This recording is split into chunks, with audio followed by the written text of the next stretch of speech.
No one expected the loudest man in rock to choose a home shaped by silence. Yet in the hills of Calabasas, Tommy Lee's mansion tells a gentler story. Steady, grounded, almost impossible to reconcile with the chaos that once defined him. The first time he stepped inside, he understood something he hadn't realized on stage. He didn't need volume to feel alive anymore. What he needed was space, light, and a life finally moving at his own rhythm. But before stepping into his life 2025, let's go back to 1962, the moment that set everything in motion. Tommy Lee was born in Athens, Greece, to a soldier father and a mother who once held the Miss Greece crown, a life that started far from the arenas he would one day command. When the family moved to California a year later, the soundtrack of his childhood began to shift, and at 4 years old, holding his first drumsticks, he found the beat that would carry him through decades of thunder, the same beat that would later make this calm, unexpected home feel like the final, steady note he had been chasing all along. As a teenager, Tommy Lee gravitated toward hard rock and heavy metal. Kiss, Led Zeppelin, Deep Purple. Loud, wild, larger than life. Those sounds flipped a switch inside him. He joined the high school marching band, but the dream was already outgrowing the classroom. By senior year, he walked away, choosing drum kits and late-night rehearsals over a diploma. It wasn't rebellion, it was certainty. His first real break came with Studio 19, a band grinding through the Sunset Strip in the early 80s. The nights were neon-lit and chaotic, full of young musicians fighting for a stage that mattered. One of them was Nikki Sixx.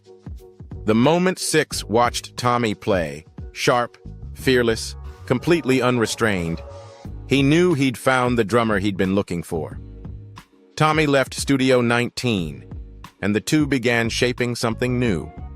Mick Mars joined soon after, and Tommy brought in Vince Neil, a familiar face from high school. With that, Mötley Crüe took its first breath. The early years were raw and unapologetically loud. In 1981, they released Too Fast for Love on their own small label. A year later, Elektra Records picked it up, and everything shifted. Over the next decade, the band tore through the charts with Shout at the Devil, Theater of Pain, Girls, Girls, Girls, and Dr. Feelgood. Tommy became the group's heartbeat, not just drumming, but performing, spinning kits, floating above crowds, turning each solo into a spectacle. On stage and off, the crew lived at full volume, a reality later captured in Netflix's The Dirt. By the late 90s, Tommy began searching for something new. In 1999, he launched Methods of Mayhem, a rap metal project that pushed him far beyond the crew's familiar edges. Then came a solo chapter. Never a dull moment in 2002, Ozfest appearances, and the growing realization that he could build a career outside the band and enjoy it. Still, Mötley Crüe was never truly gone. In 2004, the original lineup reunited for Red, White, and Crüe, a double album that went quadruple platinum. The massive Better Live Than Dead tour in 2005, 81 shows, proved the energy was still there, just as loud as ever. Tommy kept expanding his world, reality TV. His autobiography, Tommyland. More solo ventures, more reinvention. Even in 2020, decades after holding his first drumsticks, he was preparing for a stadium tour with Mötley Crüe, Poison, Def Leppard, and Joan Jett. Postponed by the pandemic, but never abandoned. For the kid who once left high school to chase noise, the journey never settled. It just kept reshaping itself, louder and wider with every chapter. Through every reinvention, Tommy never lost the spark that pulled him into music as a child, the instinct to follow energy wherever it led. His career didn't unfold in straight lines, but in waves, loud and raw, shaped by risk, momentum, and the urge to keep creating. And now that same instinct takes him somewhere quieter, into his Calabasas home, where he finds his rhythm again. Mansion in Calabasas. Hidden high in the Vista Point Hills, Tommy Lee's Calabasas home doesn't announce itself with sharp lines or flashy angles. It just sits there, warm, low, wrapped in palms that sway like they've been guarding it for years.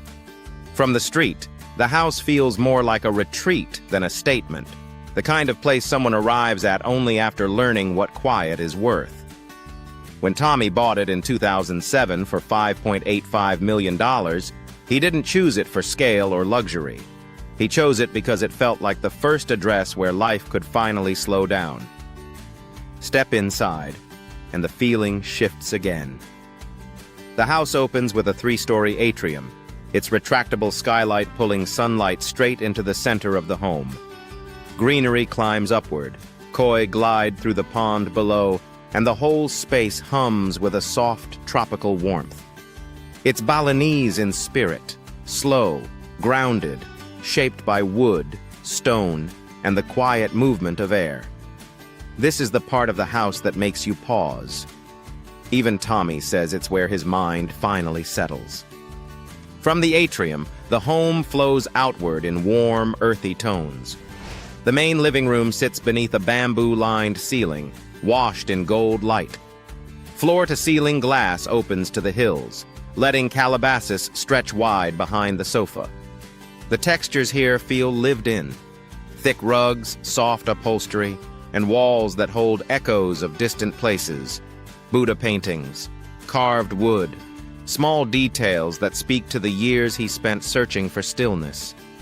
A few steps away, another lounge curves around a red velvet sofa, anchored by an ornate piano that looks more like sculpture than instrument. The kitchen brings a different rhythm, grounded, familiar, almost domestic. Dark wood cabinets line the walls, granite tops catch the afternoon sun, and a long marble island sits at the center, solid and quiet. From the window, a small statue looks out toward the garden, adding a hint of spirituality to a room built for simple routines. It's the kitchen of someone who has learned to slow down, someone who doesn't need a crowd to feel at home. Upstairs, the bedrooms are shaped with softer lines. The primary suite opens directly onto a terrace overlooking the valley, a private corner where mornings unfold unhurried. Inside, the tones stay gentle and muted. Textured walls, a low platform bed, and a chandelier that casts warm light across the room. The private office carries a quiet, deliberate calm. Shelves filled with books, dark wood beams above, and a desk facing the light. The space moves at a slower rhythm, built for long thoughts and steady focus rather than quick decisions. But the house doesn't forget who it belongs to. Downstairs, behind a thick door, sits the room where his real work happens. The studio where countless high-level tracks have taken shape. Red walls, stacked gear racks, and a massive control board fill the space with a focused, almost electric calm. Nothing about it is flashy. It's built for precision, for long sessions, for the kind of creativity that needs privacy more than applause. A blue-lit hallway leads to a small theater, where leather recliners face a wide screen and a concession bar waits for late-night movie runs or slow reviews of new mixes. Outside, the tempo slows again. The saltwater pool curves like a piano set into stone, glowing turquoise at night. Water falls softly from the spa above, and torches flicker around the terrace. From here, the city drops away, just hills, sky, and a wide view that turns stillness into something you can feel. An outdoor kitchen sits nearby, a place for quiet nights, unhurried meals, and conversations that drift long after the lights come on. Here, even the air feels slower. Every room seems to hold a softer version of him, the man who learned to trade chaos for clarity. This isn't luxury for display. It's the calm he fought years to finally earn. But Calabasas is only one version of him. Across the city, his Los Angeles home reveals another side, sharper, faster, built for a different pulse. Mansion in Los Angeles. Tucked behind a quiet bend in Brentwood, Tommy Lee's Los Angeles home doesn't try to impress at first glance. It lowers itself into the landscape, sheltered by tall bamboo and softened by the sound of running water. The shift from road to entry is almost imperceptible. One moment you're in the city, the next you're stepping into a place that seems to breathe on its own. For a man who spent decades surrounded by noise, the house feels like a deliberate counterpoint, chosen less for spectacle than for the calm it promises. The entrance sets the tone immediately. A koi pond wraps along the stone path, its surface broken only by slow-moving ripples and flashes of orange beneath the water. The air cools slightly as you walk through, and the garden gathers around you. Layered greenery, filtered light, and an understated stillness that lingers long after the door closes. Inside, the living room opens in a long stretch of wood and glass. Wide panels pull the garden inward, blurring the line between interior and exterior until the room feels like an extension of the landscape. Light moves softly here, sliding across pale floors and rising up the exposed beams overhead. The furniture is low, warm, and intentionally sparse, pieces chosen with restraint, as if the house wanted space to think. There is a warmth in the minimalism, a kind of simplicity that feels lived, not staged. Nearby, a small Japanese-style tea house anchors the corner of the property. It's a compact room, just clean lines, natural wood, and windows framing the pond outside. The space doesn't announce its purpose. It simply waits. It's easy to imagine him slipping inside barefoot, letting the quiet fold around him before a long day. There's nothing extravagant here, only intentionality. The kitchen continues that quiet discipline. Cabinetry runs in uninterrupted horizontal lines, the wood grain softened by daylight that pours in from the gardens. A long island sits steady in the center, its surface smooth and cool, inviting slow mornings rather than hurried ones. The room feels practical but gentle, shaped for daily rituals. A cup of coffee, a quiet breakfast, a moment of anchoring before the rest of the world begins. The home's 4 bedrooms follow the same philosophy. The primary suite opens directly to a private garden where bamboo leans toward the light and the koi pond curls close to the walls. It's the spot he walks to first thing in the morning, letting the quiet settle in as he watches the fish drift beneath the surface. Inside, the palette stays muted. Linen textures, soft edges, warm lamps scattering a gentle glow across the room. A space meant to restore, not impress. Every corner moving at a slower pace, made for someone who now values unhurried mornings. Even the bathrooms echo this calm. Stone sinks, deep soaking tubs, and windows that open to the garden create a spa-like quiet. There's no shine, no harsh surfaces, only the pleasant solidity of natural materials. Everything feels chosen for how it holds light, how it absorbs sound, how it makes the body unwind without thinking. Stepping outside, the house dissolves back into its landscape. Decks extend toward the water, offering pockets of space for dinners, late conversations, or simple moments when the evening air feels enough. Lanterns glow softly after sunset, catching the movement of the koi and the sway of bamboo. The city feels far away here, not because of distance, but because the space insists on another pace entirely. What lingers in this house is a quiet kind of truth. After years of living at full volume, he's learned to settle into spaces that steady him. Every corner feels intentional, shaped not by fame, but by a man finally choosing the pace that fits his life. Beyond that quiet, another rhythm defines him still, the one written in engines, metal, and the way he moves on the road. Car collection. It's impossible to ignore the car that mirrors the fire he carried on stage for decades, the matte black Ferrari F8. There's something almost poetic about seeing him behind the wheel of a machine built to hit hard and move fast. The twin-turbo 5.8 pushes out 710 horsepower, but what makes the car his isn't the speed, it's the way he settles into it. No showmanship, no revving for attention. just a quiet grin as he slips the car into gear and lets the road stretch out in front of him. The F8, valued around $330,000, feels like the last piece of his rock and roll past that he still enjoys carrying. But a life can't run on fire alone, and Tommy knows that now. That's why the Mercedes-Benz E-Class W212 sits so comfortably in the middle of his days. It's the car he chooses when the schedule is simple. Morning coffee runs, quick errands, slow drives with his wife on warm afternoons.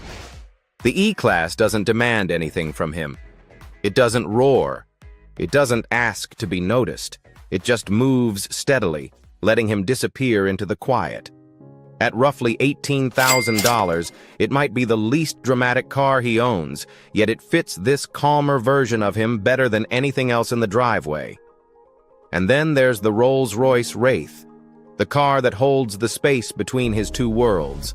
Heavy, matte black, with a V12 that hums instead of shouts. The Wraith gives him something the others don't, a sense of stillness wrapped in luxury. Inside, the cabin feels almost like a private lounge. Thick leather seats that warm under him, soft lighting that settles along the doors, and a starlight headliner that turns the roof into a quiet sky.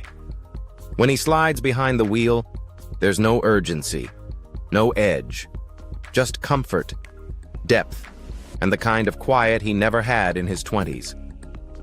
Priced around $320,000, it isn't about prestige. It's about having a place where the noise finally stays outside. Seen together, his cars trace the arc of a loud life settling into something steadier. The thrill, the calm, the quiet in between, all folded into three machines that say more about him today than any stage ever could. And just beyond the garage sits another story: the money, the deals, and the long climb that shaped his net worth. Income and net worth. There's a certain clarity to the way Tommy Lee's finances look in 2025, the kind that only arrives after decades lived at full volume. His net worth now sits at $70 million, a figure that no longer chases the adrenaline of the past, but instead reflects a life that has finally taken its time. The most dramatic lift came not from a new project, but from a familiar sound. When Mötley Crüe stepped back into stadiums in 2022, the return felt almost improbable. Thousands of fans, the old thunder, the same pulse. That single tour delivered $14 million to Tommy, a reminder that the machine he helped build in the 80s can still shape his financial world with one long summer on the road. Yet the real engine now works in silence. The band's catalog, once the soundtrack of a reckless era, brings in $2 million each year. It arrives quietly, through quarterly royalties and licensing checks, steady, predictable, and strangely gentle compared to the life that created it. His other revenue streams move with the same measured pace. Solo releases, guest features, and past projects contribute $800,000 annually. Television, documentary rights, and archival licensing add another $400,000. None of it is loud, but together they create the quiet scaffolding of his present life, the financial equivalent of a low, steady hum. Real estate has always marked Tommy's life in ways money alone can't explain. The Malibu home he bought on February 14, 1995, $837,886, a strangely precise figure for a moment so impulsive, later sold for $2,500,000. The profit, nearly $1,662,114, closed a chapter filled with both the heat of early love and the weight of everything that followed. It wasn't just a transaction. It was the end of a world he once lived in at full speed. The Calabasas estate held a different kind of story. Tommy purchased it for $5,850,000, a home built for quiet rather than noise. When he eventually sold it for $3,650,000 in 2023, the $2,200,000 loss didn't feel dramatic, at least not to him. It was simply the financial shape of a decision he had already made, to leave behind a place that no longer matched the rhythm of his life. Taken together, these streams, touring, royalties, media, and property, shape an annual income of $5 million. It's a number that doesn't need to be shouted. It fits the pace he lives now, comfortable, grounded, and free of the chaos that once defined every corner of his world. His financial story doesn't shout the way his music once did. It moves slow, steady, like someone finally choosing depth over speed. The fortune is real, but the stillness around it is the part he values now. Behind those steady figures lies a gentler truth, the ways he supports others when no one is looking. Let's take a closer look. Philanthropy. Tommy Lee has never styled himself as a philanthropist. He avoids the announcements and the cameras, choosing instead a quieter rhythm of giving, steady, deliberate, and carried with the same intensity that once powered his life on stage. His deepest instinct has always leaned toward protecting the vulnerable, especially animals. In 2018, he donated $650,000 to PETA, directing the money toward marine rescue efforts and rehabilitation programs for injured sea life. It was a gift made without ceremony, the kind that reflects a private conviction rather than a public gesture. His empathy stretches beyond animals to young people living on the margins. During a charity dinner connected to Mötley Crüe's reunion cycle, Tommy pledged $500,000 to Covenant House, helping expand housing and counseling services for homeless and at-risk teens. It was a way of acknowledging how thin the line can be between finding a path and losing one. When the Maui wildfires tore through neighborhoods in 2023, he reacted with the same urgency he once brought to a live show: quiet, decisive, immediate. Tommy sent $200,000 to the Maui Strong Fund to support displaced families, rebuilding grants and emergency medical care. His interest in healing extends to cities far from the spotlight. He contributed $150,000 to Project Home in Philadelphia, specifically to grow a music therapy program for adults emerging from homelessness, a cause that resonated with him as someone who has seen how creativity can rebuild a life. And during the winter of 2024, he donated $900,000 to St. Francis food pantries and shelters, helping fund more than 50,000 warm meals and holiday clothing drives. It was a small gesture in the grand scale of his career, but one carried out with the sincerity of someone who understands what it means to go without. Taken together, these gifts reveal a softer truth about Tommy, one that lives far from the glare of arenas. His philanthropy isn't loud or strategic. It's human, practical, and rooted in a desire to ease someone else's burden, even if only for a moment. Beside those contributions is the private life he keeps for himself, steady, grounded, and gentler than anyone might expect. Personal life. Tommy Lee's life now unfolds at a quieter pace, one far removed from the chaos that once followed him. He and his wife still live primarily in their Calabasas home, a steady place that grounds their everyday rhythm. But whenever they want a different kind of calm, a shift in mood, a softer kind of quiet, they retreat to their Japanese-inspired house in Los Angeles. That space, with its clean lines, muted light, and garden that feels more like a meditation than a backyard, offers the stillness Calabasas can't always give. In Los Angeles, the garden has become Tommy's favorite room. He spends long stretches tending to his bonsai, bending branches, wiring curves, shaping each tree with the same instinctive precision he once reserved for drum patterns. When the sun drops behind the roofline, he steps toward the koi pond, watching the water ripple as the fish rise to meet his hand. These are the moments, slow, deliberate, uncomplicated, that anchor his sense of peace. At home, life moves with familiar companions. His dog, a long-haired shadow that appears in nearly everything he does, follows him from the studio to the porch, demanding attention with a patience only years of loyalty can teach. Tommy jokes with him, talks to him, even stages playful scenes caught on camera, tiny rituals that make his past life feel impossibly distant. The rhythm shifts when touring calls, though even that world has softened. Backstage, he leans into old friendships, arms around bandmates, laughter that sounds like a memory of who they were at 20. On off nights, he takes his wife out for dinners that drift from simple to extravagant, the two of them stealing pockets of calm no matter how loud the city gets. And when the travel winds down, they circle back to Calabasas, the home base that has held every version of him.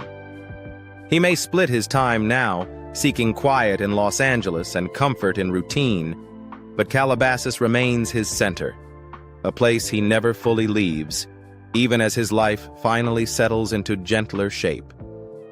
The man who once lived at full volume now builds his days in careful layers: love, ritual, stillness, and familiarity.